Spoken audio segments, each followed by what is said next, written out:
A'udzubillahi minasyaitonirrajim. Bismillahirrahmanirrahim. Assalamualaikum warahmatullahi wabarakatuh. Alhamdulillahillazi arsala rasulahu bil huda wa dinil haqqi liyuzhirahu ala dini kullihi walau karihal kafirun walau karihal musyrikun walau karihal muslimun.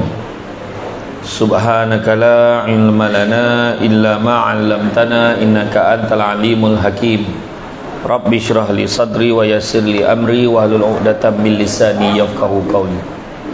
Alhamdulillah, syukur kepada Allah Subhanahu wa taala, segala puji bagi Allah Tuhan sekalian alam. Salat dan salam ke atas junjungan besar Nabi Muhammad sallallahu alaihi wasallam. Terima kasih banyak diucapkan kepada tuan pengurusi acara, kepada barisan div-div kehormat VVIP yang hadir pada hari ini. Saya tak dapat nak sebut lah kan, senarai tak ada. MC kau dokut, siap untuk dia, siaplah untuk orang nak bercarah ni kan. Seterusnya yang saya ingat tadi Cik Isa, Cik Zainal Abidin, Cik Zainal, Cik Zulkifli, tentulah. Terima kasih banyak kerana sudi hadir hadir dan menjemput saya hadir hari ini. Alhamdulillah, sempat tadi bersarapan dulu. Terima kasih banyak. Lomang sadap, kuih kuci pun jajak lah. Kata jajak tu maksud dia sampai lah kan. Tadi saya dah singgah minum kat depan tu. Dia tanya saya, sedap tak kata channel saya? Tak sedap dia. Saya jenis terang, kalau sedap saya cakap, tak sedap pun saya cakap terang, supaya dia boleh buat penambahbaikan. Roti tolu kau ni kuah tak rasa, sardin kau manis. Oh bono kau buat roti canai ni kata. Saya cakap macam tu. Kuah ni biar dia rasa sikit. Masin jangan masin mana, podeh pun jangan podeh mana. Orang Negeri Sembilan memang makan podeh, tapi tak adalah sampai hilang rasa. Kan? Apa masalah mikrofon ni, speaker ni menong-menong. Dia relax tak payah kuat sangat, jangan risau. Saya kejap lagi kuat lah cakap kan. Bak kata orang berjalan-jalan di hujung berjalan-jalan di atas titi, di hujung balai nampak cahaya. Sudah lama kita menanti, akhirnya mikrofon ni sampai kat saya. Terima kasih banyak. Seperti biasa bak kata MC tadi kan, meramaikan program, bagus, tahniah saya ucapkan. Orang perempuan seperti biasa dia memenuhkan program dengan sangat baik sekali. Orang lelaki ni tak apa kerja, gomah duduk belakang. Saya memang tak faham. Lain kali datang duduk depan, majlis ilmu ni duduk depan. Ni bila anak-anak kita marah, suruh dia duduk depan. Kau duduk depan, kalau kau duduk belakang aku tak dengar. Abah pun sama. Tapi saya faham lah, orang lelaki ni duduk belakang sebab dia ada urusan. Maka dengan harapan dia balik, orang tak perasan. Macam tu lah kan. Tapi macam mana pun terima kasih banyak. Hari ni topik yang sangat baik, pasal kejiranan. Dan saya mengambil kesempatan ni mengucapkan selamat kembali daripada Ramadan. Tahniah, kita telah berjaya melalui Ramadan sebulan, dan dengan izin Allah kita sempat menikmati Syawal. Ini merupakan satu pencapaian, sebab bukan semua orang dapat Ramadan, dan bukan semua orang dapat menyelesaikan Ramadan tahun ini. Ada yang meninggal dunia pada pertengahan Ramadan, dan ada yang meninggal pada pagi Syawal. Tiba-tiba dia semayang daripada malam tu sampai pagi. Rupanya dia meninggal dunia di sejadah tu. Saya nampak itu Iman Manan dengan Fauzah Nawi. Tengok Roshamno dah meninggal kat sejadah tu. Tapi rupanya drama kan, drama. Jadi benda tu memang benda betul. Realiti banyak berlaku. Kita ni boleh mati bila-bila masa saja. Dan dalam kematian itu, jangan terpedaya dengan muda, sebab mati tak syarat tua. Jangan terpedaya dengan sihat, sebab mati tak syarat sakit. Kita datang ramai-ramai majlis ilmu ni, nampak sehat, balik kan mati. Contoh, mati sebab banyak membalun nomang tadi. Mungkin sebuluh dibalun kan. Yang seorang tu pula tertolan kuci tu jangan daun-daun ni sekali. Macam-macam masalah orang sekarang ni. Dia punya banyak fikir tu, dia terlupa nak bezakan antara kuci tu dengan daun ni. Kan? Tadi banyak lagi lah yang saya tak sempat sentuh tadi, tapi dah dipaksa datang ke depan. Saya ikut je lah. Kan? Kita dah boleh start dah ni, start. Yalah, pergilah ke depan. Nak baik macam mana? Minta tolong bungkus lah kuih kuci tu. Macam tu kan. Sebab kono lah rasa tu kan. Bagi nombor telefon ni sekali. Mana tu lain kali nak order kan. Siapa yang ambil kuih kuci tu? Mana dah? Apa dah? Ayahnya sakit. Allah, bagus betul anak ni. Anak berapa orang? Baru kahwin. Oh. Lambik lah orang sini. Kan? Lambik sini. Kan? Tak. Tapi bila kita sebut tentang kehidupan kita sementara, kita satu perkara yang dinilai oleh Allah Ta'ala adalah keimanan kita. Itu sebab dia sebut kan, setiap umat Islam tu adalah sama. Setiap umat Islam ni adalah sama. Dan yang membezakan antara satu umat Islam dan umat Islam yang lain adalah keimanannya dan amal soleh dia, dan juga ketakwaannya kepada Allah. Cerita pasal takwa kita dah cerita bulan Ramadan itu. Tapi keimanan ni macam mana nak kira keimanan ni? Macam mana nak tahu orang tu beriman ke tak beriman? Macam mana nak tahu? Salah satu daripada indeks parameter untuk mengukur keimanan seseorang, salah satu cara kita tengok dalam satu hadis. Nabi sebut 3 kali, Nabi ulang, sesungguhnya dia tidak beriman, dia tidak beriman, dia tidak beriman. 3 kali Nabi ulang. Sahabat tanya, siapakah orang itu ya Rasulullah? Nabi jawab, orang yang menyebabkan tetangganya tidak merasa aman dengan kejahatannya.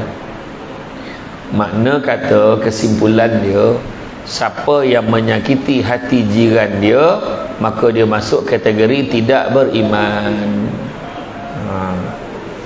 Contoh dalam bab parking. Kan payah betul nak parking dalam ni. Menggeletek-geletek payah nak parking kat jalan jelatik. Contohlah ya kan. Payah betul parking sini. Jadi pastikan kalau kita parking, kita tak susahkan orang. Kan? Dia beli kuih kat depan lah. Tengah-tengah tu dia parking. Dah lah tak boleh lalu. Kan? Dah dia marah aku, siapa ustaz buat kereta besar tu? Manalah aku tahu. Kan? Bila aku naik kereta besar, kau suruh buat kereta kecil.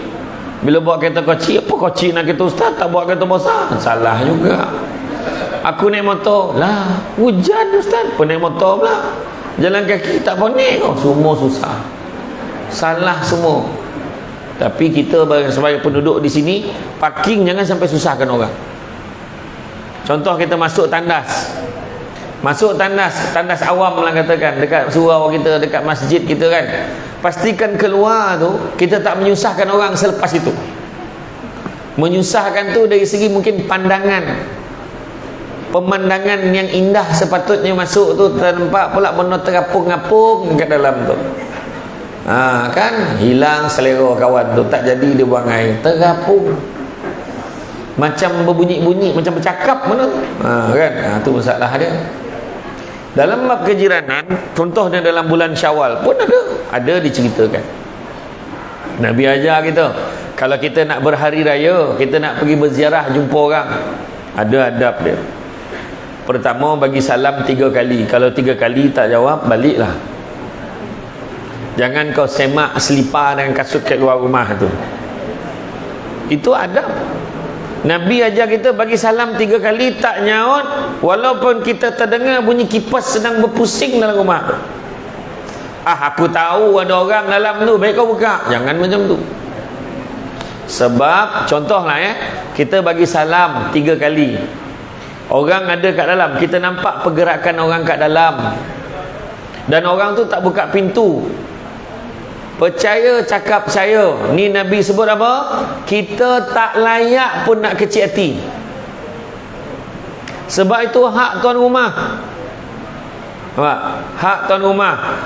Bila bagi salam, Nabi ajar adab dia bagi salam, jangan menghadap betul-betul pintu rumah dia, ke tepi sikit.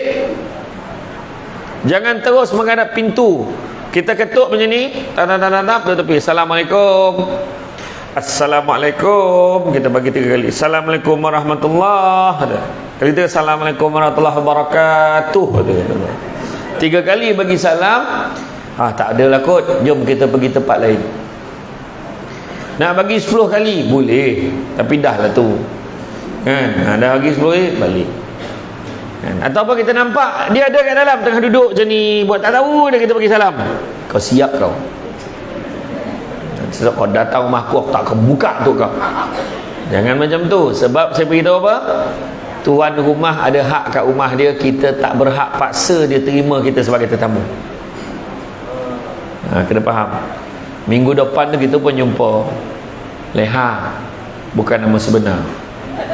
Ada kau Leha sini? Tak ada. Gayah ada. Tipah. Mana Tipah? Kau orang pun nama kau ni? Payah pula nama. Timah. Mana Timah? Mana dah? Kek Umar. Dah ada nama Kek Umar pula. Liza ada Liza. Zila ada. Sally. Umat tanya. Mana Sally? Sally nama penuh apa? Samia. Sally bodoh. Nyampah dengan KL ni. Ayo. Mana dah? Mana? Sally. Yalah Sally lah. Yalah. Dia cakap Sally, sampai hati kau. Aku bagi salam rumah kau 3 kali, kau tak buka pintu. Aku nampak kau dah kat dalam. Memang aku pun nampak kau kat luar. Ya Allah, lagi kau cik hati aku. Kenapa kau tak buka pula? Kau tak tahu aku tengah bergumpal dengan laki aku. Tengah bergaduh, beliau ni tengah bergaduh. Kadang aku takut kalau bagi kau masuk dengan kau bergumpal dengan laki aku je. Contohlah. Sebab dia ada masalah dalam rumah yang menyebabkan dia tak boleh bagi orang luar masuk. Contoh. Itu hak tuan rumah. Kita jangan kecil hati. Faham Lepas tu bila dah bagi salam, masuk dalam rumah jiran, adab dia. Masuk, duduklah dekat tempat yang diberitahu oleh tuan rumah. Cuba duduk. Jangan pula kita tak apa nak duduk depan TV, okey sikit senang. Siapa tuan rumah ni? Ataupun nak duduk depan TV, tak apa, duduk sini dulu. Kita pun duduklah. Lepas tu dia ajak, mailah sini, makanan dah siap, main duduk kat meja. Tak apa, bawa makanan tu sini. Dia suruh tuan rumah bawa makanan dekat dia depan. Jadi tak kena. Lagi satu lagi, jangan berlama-lamaan pergi rumah orang. Ya, dan jangan komplain. Jangan lama-lama. Pergi beraya, bajet-bajet lah 15 minit ke setengah jam sudahlah. Kan? Ini sampai nampak kau jap mana apa tu? Kau nak buat apa lama mah orang? Ayo, bagilah orang lain pula datang. Dahlah ruang tak bosan mana dalam rumah tu. Bagi orang lain pula. Tuan rumah nak prepare pula, kan? Kadang-kadang dah sampai pukul 11 malam tak habis lagi. Lepas tu balik dululah. Tuan rumah memang akan cakap cepat sangat nak balik, itu biasa. Jangan kau luruh mana. Cepet nak balik. Ya kau? Duduklah balik. Ilah tak jadi dia balik. Jangan macam tu. Nak faham. Tu pun kena tahu. Lepas tu rumah jangan sibuk perhati. Langsir ni bukan dah 3 tahun kau pakai tu. Jangan. Kawan tu dah puas dah terbalikkan yang belakang pergi ke depan, yang atas pergi ke bawah. Kan? Sebab yang penting sekali kita bersilaturahim. Itu poin dia. Dan dalam bab berjiran, di realiti dunia pada hari ini, kita tak boleh lari daripada berinteraksi dengan manusia, dengan kawan-kawan, termasuklah jiran tetangga. Dan kalau kita tengok siapakah jiran kita, sahabat pernah tanya Nabi, ya Rasulullah, siapa jiran kita ya Rasulullah? Nabi jawab, 40 kiri, 40 kanan, 40 depan, 40 belakang, 40 atas, 40 bawah. Jadi sahabat pun tanya, sebab depan belakang faham, kiri kanan faham, atas bawah tu macam mana ya Rasulullah? Nabi senyum aja. Nabi kata kamu ikut sahaja. Rupa-rupanya zaman kita baru jumpa dekat PPR Jalan Jelatik. Barulah jumpa rumah atas, rumah bawah. Nampak tak? Jadi maknanya jangan galak-galak tau. Sebab apa? Maksudnya 40 ke atas, 40 ke bawah wajib baik. Bukan hanya ni, kadang tak tahu apa pula dah yang menumbuk cili api kan, yang menumbuk lado, macam-macam lah, masak ceng kan. Jangan mengganggu jiran tetangga kamu, Nabi pesan, dengan bau masakan kamu, melainkan kamu memberikan sedikit kepadanya. Bayangkan kalau tak nak boli yang penyodot bau tu kan, masak dalam bilik tidur, tak ada bau dah dalam bilik, bakal tuntang dalam bilik tu, bau dia kan. Tak ada lah, maksud kan ada yang exhaust fan yang sodut tu kan. Jadi okey lah, kurang lah bau dia. Kalau tidak, kena bagi jiran tetangga kita. Nabi sampai ajar lah, kalau kamu memberi makanan buah-buahan kepada anak-anak kamu, jangan benarkan dia makan di luar rumah. Sebab takut jiran bersebelahan, anak jiran nampak dan dia menangis nakkan makanan yang sama. Sampai macam tu sekali ni Nabi ajar kita. Tapi kita hari ni bukan makan kat luar rumah, kau share dalam media sosial kan. Sadap kuih kuci ni kau ada, contoh kan, nampak? Macam tu masalah kita. Semua benda kita nak share, nampak? Sedangkan Nabi suruh-suruh kan. Kenapa kita nanya? Lainlah kalau kita nak bantu pemasaran. Okay guys, kuih kuci ni terbaik dalam dunia, tak pernah rasa, sampai daun-daun pun kau boleh kunyah, dia kata. Jadi siapa yang nak, sila hubungi talian ni, kita nak bantu dia. Itu tak apa. Tapi tujuan nak nunjuk kau seorang yang dapat kuih tu, jangan ya. Hati-hati, orang perempuan tu utama.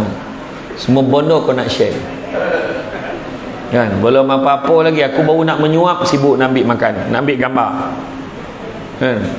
Tenang Ustaz, senyum Ustaz, kau bagilah aku kunyah dulu kan. Saya okey tau, saya okey. Tapi ada setengah penceramah yang saya kenal, kepantangan yang ambil gambar waktu makan. Aduh, saya okey, ambil lah. Kau nak ambil cara tengah, kau ambil pun ambil lah, nak buat macam mana kan. Itu paling ikhlas tu kan. Tapi ada setengah orang memang dia langsung, bila orang ambil gambar, dia langsung, tak apalah saya tak nak makan, lain kali je lah makan, jomlah ceramah. Ada. Itu sebab hati-hati. Hati-hati. Bukan semua macam Samsul buat okey je. Sebab saya siap suruh bungkus lagi. Dah 2 kali dah aku sebut tu. Kau faham lah ya. Faham lah. Jadi kalau kita tengok dari segi tu, ya, dari segi tu makna kita wajib baik dengan jiran kita. Tetapi macam mana nak baik dengan jiran? Hampir mustahil kita nak baik dengan 40 kiri 40 kanan. Jangankan 40 kiri, sebelah rumah pun tak baik kadang-kadang. Tu belum cerita lagi atas bawah. Atas siapa pun tak tahu, tiba-tiba atas dah berubah orang pun tak tahu, dah bertukar orang kan? Jadi macam mana? So ada satu jalan penyelesaian kalau kita nak baik dengan semua. Jangan kata 40 kiri 40 kanan, 100 kiri 100 kanan pun boleh, 100 depan 100 belakang. Macam mana caranya? Datang pada program yang dianjurkan oleh Persatuan Penduduk. Datang. Ni datang-datang duduk lah. Awak duduk sini ke? Awak nombor rumah awak berapa? Awak blok mana? Blok ni. Blok saya tu. Rumah nombor apa? Lah sebelah rumah ke? Baru tahu. Contoh, baru tahu sebelah rumah, langsung buat pintu. Buat pintu, kebetulan yang sebelah rumah pun ibu tunggal. Suami pun boleh berbakti, mana tahu. Pula marah pula kan, benda baik, betul tak? Betul ke tidak? Majlis baik kat Dewan Terbuka ni, kamu salah. Sekarang lelaki dah lah tak ramai, lelaki dah lah tak ramai. Yang tak ramai tu sibuk nak jadi perempuan kan? Yang ada pula duduk belakang panik. Contohlah. Jadi makna kata kalau kita tengok, kita kena baik sebab silaturahim. Dan bila sebut tentang kejiranan ni, Nabi kata jiran ni ada jiran satu hak, jiran dua hak, jiran tiga hak. Jiran tiga hak ni siapa? Pertama, dia Islam. Kedua, dia saudara mara. Ketiga, dia jiran. Maknanya dia tu Islam, sama dengan kita Islam. Ada pula pertalian darah dengan kita. Ada tak siapa sini ada saudara mara dia duduk sekali? Ada kan? Ada. Kena mengena. Jadi dia ada pertalian sebagai seorang Islam, pertalian saudara, dan ada pertalian sebagai jiran. Dia ada tiga hak. Ada satu tu pula dia Islam, bukan saudara mara, tapi dia jiran. Maka dia ada hak sebagai seorang Islam, ada hak sebagai jiran.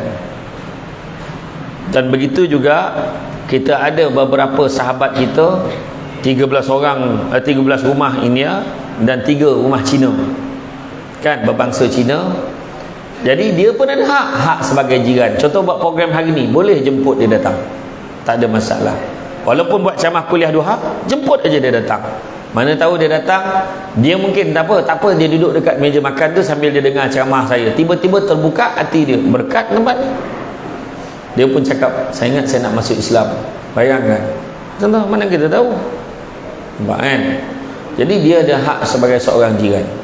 Sebab jangan kita fikir maka kita ni hanya perlu buat baik sesama kita je, termasuk juga yang bukan Islam. Sebarkan syiar kepada orang lain. Dan bila sebut tentang jiran ni, betul dalam hadis yang di awal tadi saya sebut tentang bagaimana Nabi bagi tahu orang yang menyebabkan tetangga tidak merasa aman dengan kejahatannya, maka orang tu tidak beriman.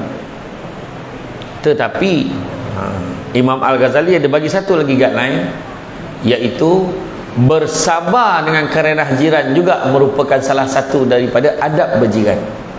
Sebab kita kena ingat, dalam 400 lebih unit rumah yang ada di dalam ni, bukan semua orang yang biasa bercampur dengan masyarakat.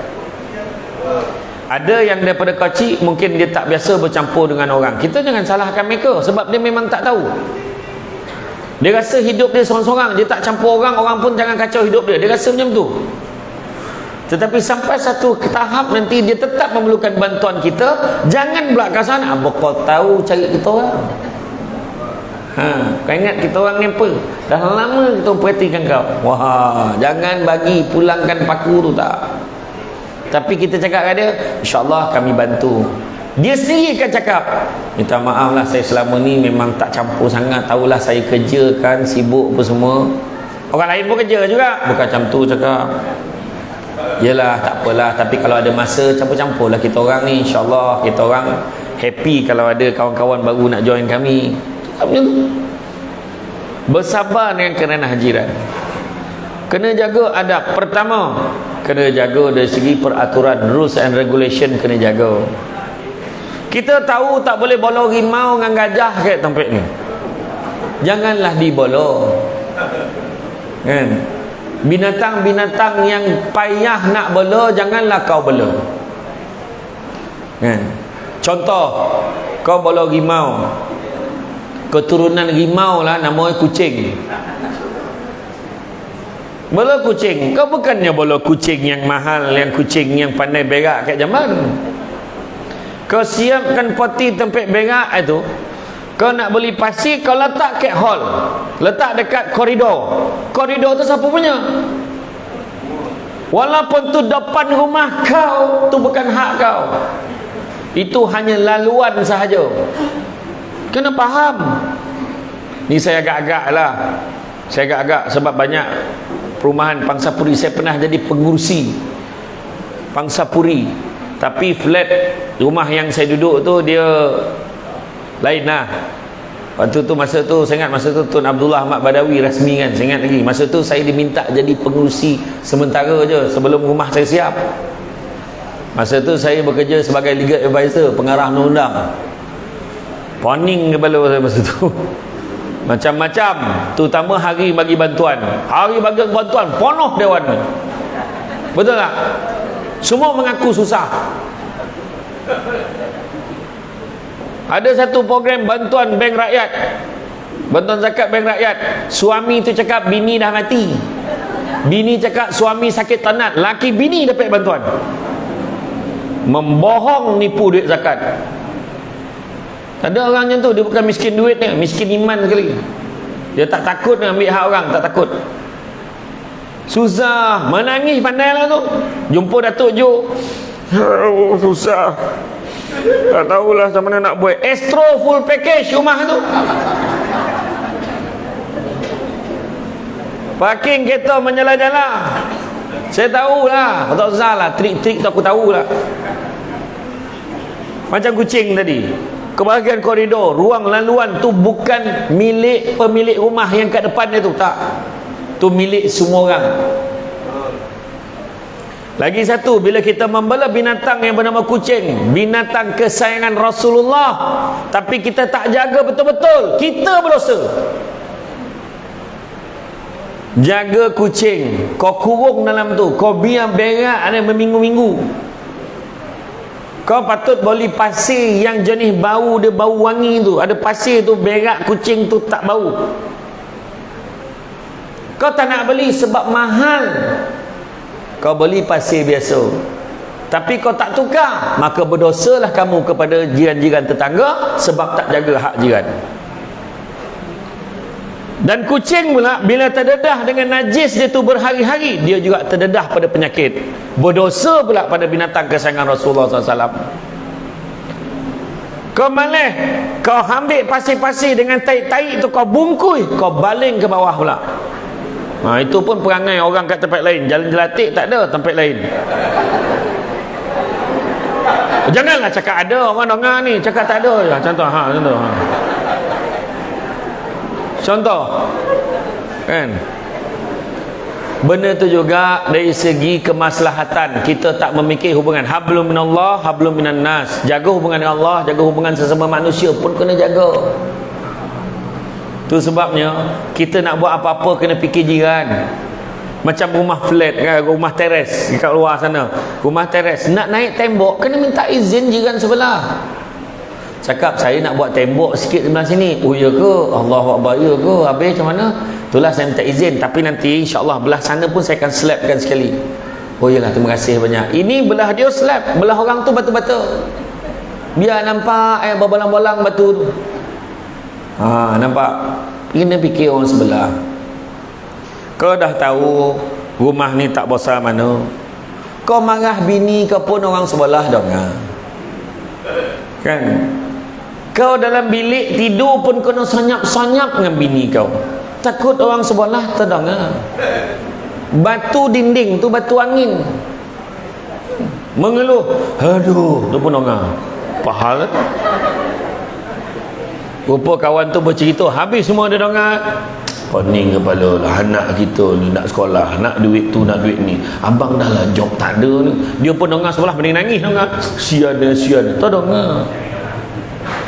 Dengan tahap tu bising terdengar, kau boleh karaoke pula. Dah lah, bila kau nyanyi, bila sampai tang chorus tu saudara mara pun tak larat nak dengar. Ni kan pula jiran tetangga. Kau pilih lagu Korea pula tu. Aduh. Contoh, kena fikir kemaslahatan jiran.